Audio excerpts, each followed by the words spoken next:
Hi, my name is Suhailah. Welcome to Grow With Me by Suhailah. This is episode 1 titled, There is Time and Space to Do Everything You Have to Do. There is time and space to do everything you have to do. If you want to know a little bit more about the overall Grow With Me podcast and platform, you can listen to the 2-minute intro that is here somewhere, and I'll be sure to pin it in the description of this episode and all the ones moving forward. But for now, let's get into this one, and let me just say it is an honor and it is a privilege truly to get to do this, that I get to do every day and share my life like this, the journey of my life that has become my work in so many ways, not just this. So thank you for being here. Let's get into this. What's going to set me up for success?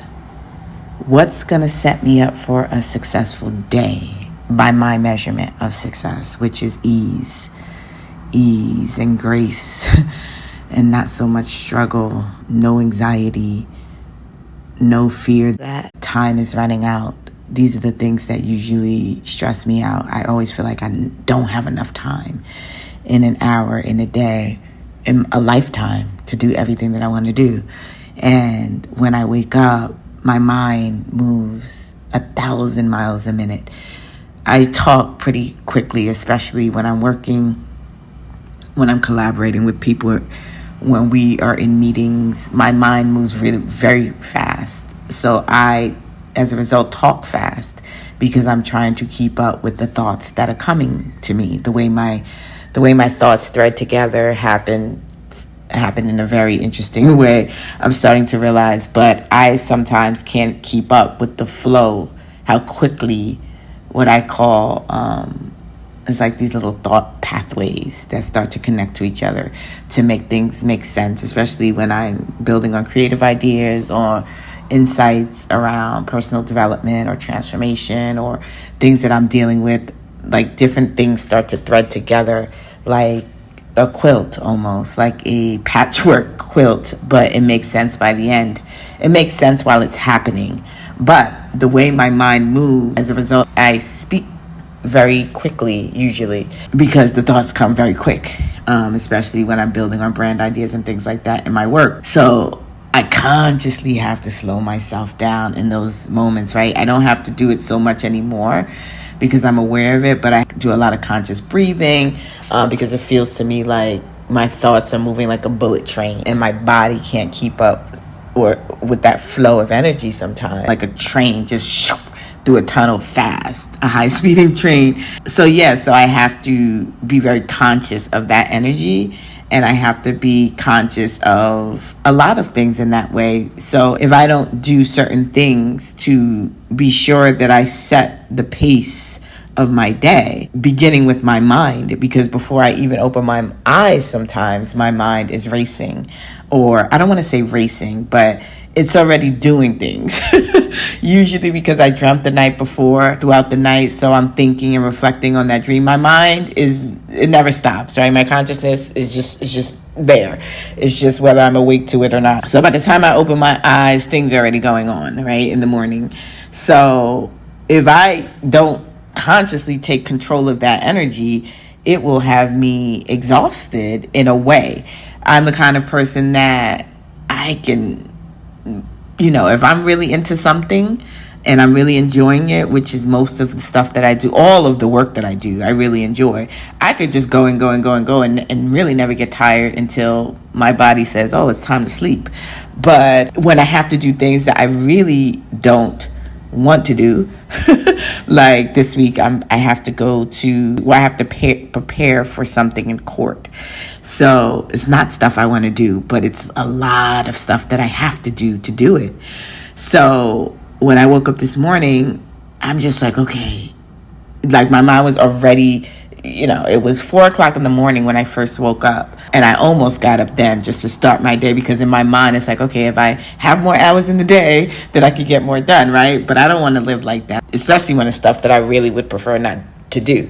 So to me, it's just like, okay, how can I make this day the most efficient? This is when my efficiency hat comes on. My structure comes in handy here. Like, how do I map my day? I mentally map my day, like where I have to go, where should I go first? Okay, I have to go to the bank to do this. I have to go here. Where are they in proximity to each other? What's the easiest thing? So I start to get very methodical in that way. So when it's these kinds of days where I really am facing a day that I would rather, in my mind, be doing something else, the work that I love, right? I would rather not have to deal with any of this, but I have to spend the next 2 days preparing for this. So I could feel that energy starting to bump into itself. And if I don't manage it, it's either going to push me in a way that does exhaust me by the end of the day, where I am just absolutely spent by 8:00 p.m., which is super early for me, because when you do a lot of mental stuff, you don't realize you get physically tired just to organize certain things, especially when it comes to legal matters and things like this, and trying to understand new things and new concepts. You're mentally learning new things and building new neural pathways, so you actually physically will feel tired even if you weren't doing a lot of moving around.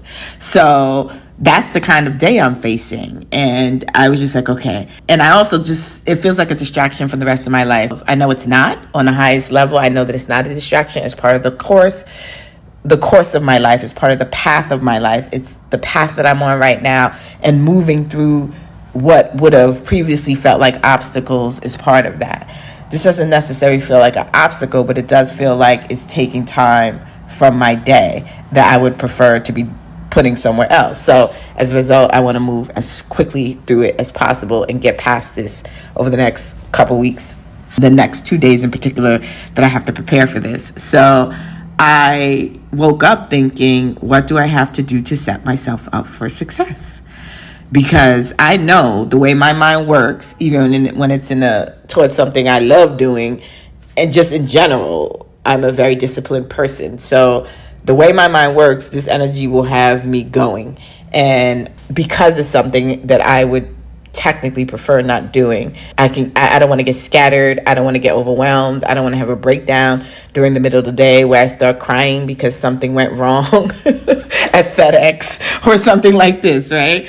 Because that's not above me. That still happens to me. I will have a breakdown in that kind of way. I'm free with my tears. And if I feel emotional about something or frustrated, I might very well cry in the middle of a public place. No thoughts about it. So I don't want that kind of day though, right? I want to manage my energy. So I said, what will set me up for success? What will set me up for success? This is the thought that I laid. And I woke up at 4 originally. I said, no, we're not doing this. So I went back to sleep, or at least I laid down and I fell back to sleep eventually. And then I woke back up maybe like 8 or something. And I thought, I just wanted to hop right into everything just to get over as quickly as possible.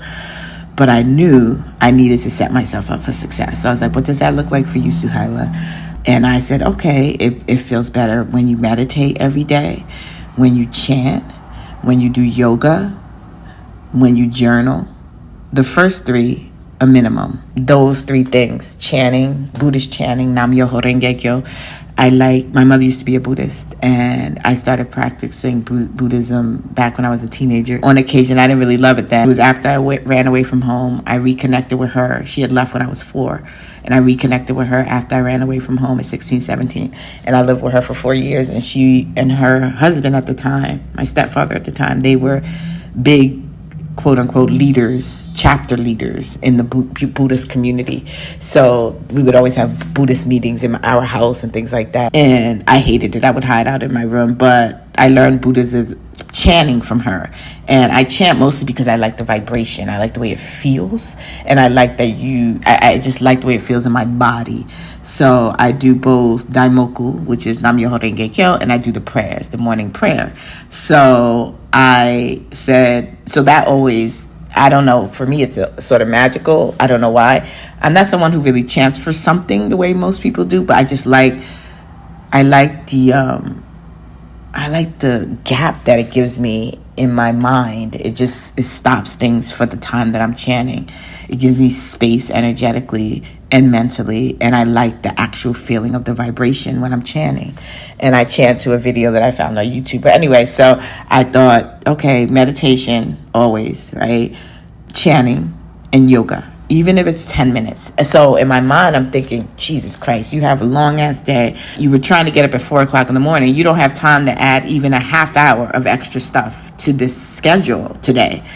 But it was important that I do, because for me, that's what sets me up for success. Again, success for me means a mind that is not racing in a way that I cannot control, that eventually bumps into each other like cartoon characters that just tumble to the ground. And I'm just exhausted because it's just too much. It's too many thoughts. It's too many things. I can't keep up with the things or the thoughts.